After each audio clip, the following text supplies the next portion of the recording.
आनंदाच्या खुशीमध्ये गेलो. चार लेकरं शांत झोपली होती. विठ्ठलपंत पर्णकुटीकडे आले. पर्णकुटीचा दरवाजा उघडला गेला. विठ्ठलपंत आतमध्ये आले आणि चारी लेकरांच्याकडे नजर टाकली. त्यावेळी डोळ्यातून अश्रू आले.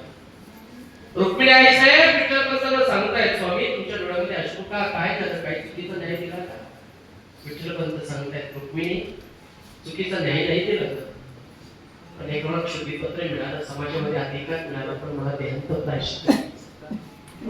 अशी कोणती समाजाची रीत मोडली की लेकरांना सोडून जायचंय? ऐका, रुक्मिणी आई साहेब विठ्ठलपंतांना म्हणते, स्वामी तुम्ही जर निघून चालला आणि तुम्ही जर देहाचं प्रायश्चित्त घेत असाल तर मी पाठीमागून राहून काय करू? मी तुमच्या बरोबर येईल. सकाळचा दिवस उजाडला. लेकर बाळ जागीच नाही.